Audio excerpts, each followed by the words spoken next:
Global পয়েন্টের পক্ষ থেকে আপনাদের সবাইকে স্বাগত জানাচ্ছি আজকের প্রতিবেদনে। অবশেষে কি ইউক্রেনের দনবাস অঞ্চল পুরোপুরি রাশিয়ার নিয়ন্ত্রণে চলে যাচ্ছে?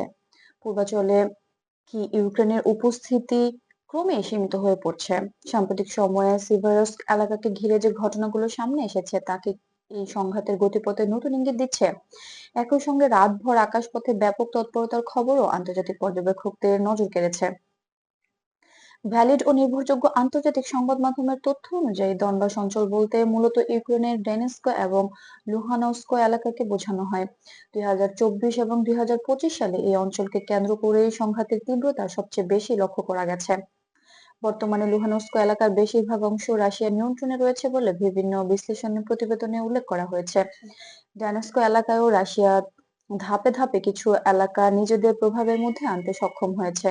তবে গুরুত্বপূর্ণ বিষয় হলো ইউক্রেনে পুরো দানবাস অঞ্চল হারিয়ে ফেলেছে এমন কোনো নিশ্চিত আন্তর্জাতিকভাবে স্বীকৃত নয়।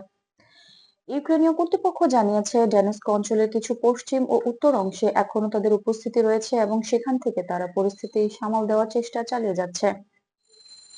বিশ্লেষকদের মতে অঞ্চলটিতে নিয়ন্ত্রণের মানচিত্র দ্রুত পরিবর্তিত হচ্ছে এবং একে সম্পূর্ণ একতরফা বলা হচ্ছে না। এই প্রেক্ষাপটে সিভারস্ক এলাকাকে ঘিরে সাম্প্রতিক ঘটনার বিষয়টি আলোচনায় এসেছে। বিভিন্ন প্রতিবেদনে বলা হয়েছে সেখানে সামরিক তৎপরতা বেড়েছে, যার ফলে স্থানীয় পরিস্থিতি আরো জটিল হয়ে উঠেছে। পর্যবেক্ষকদের ধারণা এই এলাকায় যা ঘটেছে তা দানবাস অঞ্চলের সামগ্রিক পরিস্থিতিতে প্রভাব ফেলতে পারে, যদিও এখনই চূড়ান্ত কোনো সিদ্ধান্তে পৌঁছানো যাচ্ছে না। এদিকে আকাশপথে বড় পরিসরে তৎপরতার তথ্য সামনে এসেছে। ইউক্রেনীয় কর্তৃপক্ষ দাবি করেছে সাম্প্রতিক এক রাতে তাদের ভূখণ্ডের দিকে 635টি মানববিহীন উড়োজাহাজ পাঠানো হয়। এসব ঘটনার ফলে বিভিন্ন স্থানে অবকাঠামোগত ক্ষয়ক্ষতি হয়েছে এবং সাধারণ মানুষের জীবনযাত্রা আরো কঠিন হয়ে পড়েছে। আন্তর্জাতিক সংস্থাগুলো বলছে এই ধরনের পরিস্থিতিতে বেসামরিক নাগরিকদের সুরক্ষা নিশ্চিত করা অত্যন্ত জরুরি। Institute for the study of war এবং অন্যান্য গবেষণা সংস্থার বিশ্লেষণে বলা হয়েছে রাশিয়া দনবাস অঞ্চলে ধীরগতিতে হলেও ধারাবাহিকভাবে অগ্রসর হচ্ছে।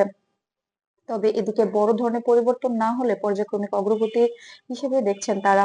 অন্যদিকে ইউক্রেনের পক্ষ থেকে জানানো হয়েছে সেনা ও সরঞ্জাম সংক্রান্ত সীমাবদ্ধতার মধ্যেও তারা প্রতিরোধ ধরে রাখার চেষ্টা করছে।